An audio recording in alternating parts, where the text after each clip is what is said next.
As Christmas approaches, law enforcement throughout Europe is increasing security measures. It was this time last year when a terrorist rammed a truck into a pedestrian Christmas market in Berlin, killing 12 people. Other major European cities, Paris, Brussels, Barcelona, and Nice, have been victimized by terrorism in recent years. But one country, Italy, has remained remarkably unscathed. Special correspondent Christopher Livesay is in Rome, and he went there to find out why.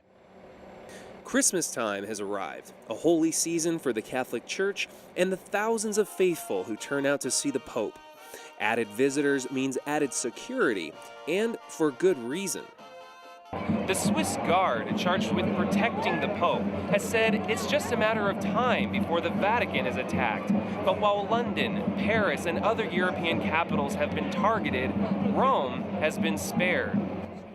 In recent days, ISIS has called on lone wolf terrorists to weaponize their vehicles in order to shed Christmas blood at the Vatican. ISIS videos have made similar threats on the Pope, declaring, "We will be in Rome." We will be in Rome, inshallah. That's gotten these visitors on edge. I guess I'd be worried about a car coming through nowadays. I appreciate the security measures because I think you never know what can happen, right? Stefano D'Ambroso is an expert on counterterrorism and a member of Italian Parliament. Without a doubt, we're well aware that having the Vatican here in our country's capital raises the danger of Islamist terror attacks. To prevent that, we've heightened cooperation between law enforcement and the secret services. They've also built barricades preventing vehicles from approaching monuments and tightened security around sensitive targets. You got a knife inside? None more sensitive than Pope Francis. While the faithful are seeing this,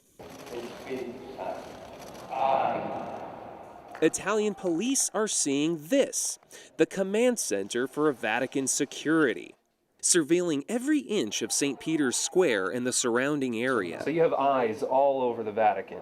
Yes, a good part of the Vatican. And so with that joystick, you can kind of zoom in and zoom out and scan the entire area. It's a level of security that goes hand in hand with decisive prevention. When a terrorist, a jihadi terrorist, comes with a bomb near to the objective, it's too late. Giampiero Massolo was the head of Italian Secret Services until 2016. What you can do is to prevent. How you prevent? Well, you prevent trying to control territory. This is very important. To listen to whatever you can. It's a proven method Italy cultivated over decades of battling another violent enemy, says Antonio Nicaso. The mafia helped Italy to prepare for terrorism because the Italian government has used the same system that they utilized for decades to deal with organized crime, building intelligence and control of the territory. He says it's also in the mafia's best interest to deny terrorists access to weapons they'd need to buy on the mafia-controlled black market. An attack would raise heat from police, and that's bad for business. The idea that violence is the only way to attract media and police attention made criminals to avoid any kind of violence. So practically they don't like people to come in Italy and eventually do something because that will increase the presence on the territory. You could say that the mafia has helped Italy prepare for terrorism accidentally.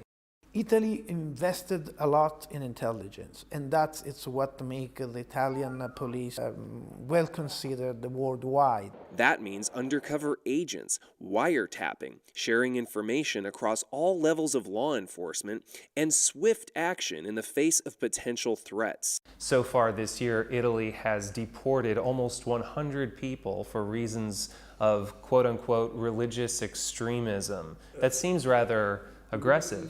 We usually don't wait. That is, once again, there is a good cooperation with the judiciary. And if we have suspicions, We send people away. Sending people away while fighting terrorists abroad. Italy has been a chief American ally in the war on terror since 2001, with troops in Afghanistan and Iraq. Experts worry that could make Italy a target for retaliation, a country with a growing Muslim population of nearly 2 million. Khalid Shawki is Italy's only Muslim member of parliament, as well as the president of the Islamic Cultural Center at Rome's Grand Mosque, the biggest in Europe. However, many mosques operate underground, he says, as Italy does not recognize Islam as an official religion.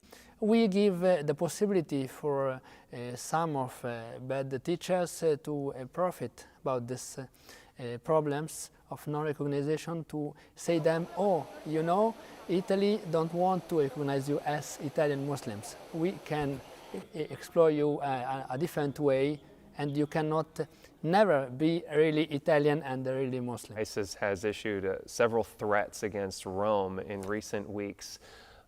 Are you worried? I worry for